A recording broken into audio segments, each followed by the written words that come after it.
The idea of the title is that it is the sequel to Love. We know the first part of Love. It was awesome. I thought we need to move further. It was so good that we need something better. We need a second part. So we need Love 2. Love without pain, without any negative emotions, any burden, just pure joy.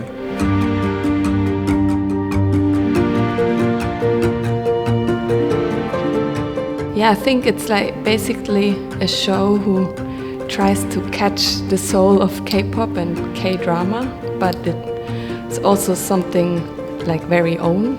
I think you can't really compare it, but we kind of managed to have a very unique, I would say, atmosphere and feeling connected with what we're doing. The play is special because it's basically the view of three foreigners, essentially.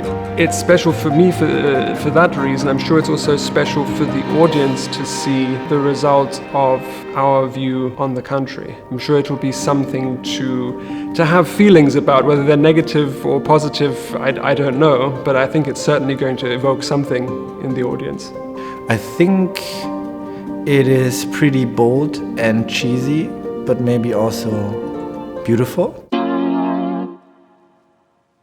I mean, the general idea for the stage was to have this garden of K-pop, which is in the center of the world, like in the Earth core. Really try to develop a playground which can be suitable for many different actions and scenes and stuff like that. Yeah, when one first came up with this idea to make a play on K-pop and K-drama, I really was not so in the topic, or I had very little idea of this entire world. Yeah, I started researching and I developed, one hand, this shiny side, which is also a very, very strong and nice aesthetic. And then on the other hand, you also have the kind of darker side of it, or the back side. I think I also had this approach as a foreigner to look at it, but not being so deep in the topic as someone from here would be probably. So I think I have maybe a bit more of freedom to just recombine it with other things and to work also in a very aesthetic way. The music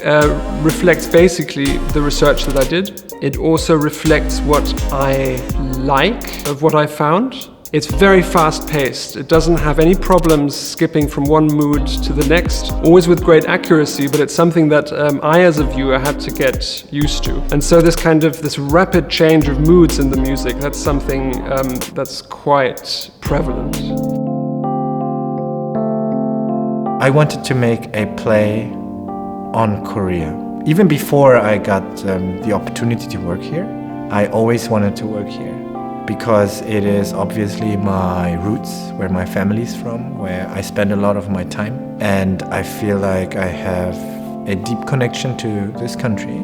It also feels home, kind of, but then also not. And then I also wanted to find something that is globally acknowledged, something that is not just Korean, but is also Korean international sense, where you can experience Korea from elsewhere, and this is the surface of Korea you can see in K-drama and K-pop, which is all over the world. So this was my approach to this play. I think it's fine to miss everything. There's nothing you have to get. I think if there's the basic soul, the basic idea, the basic feeling of what we're doing, where you don't need to have all the informations at all time, but just get this feeling and then take it with you. Whatever you think that play is, it's not that, and you can expect to be surprised.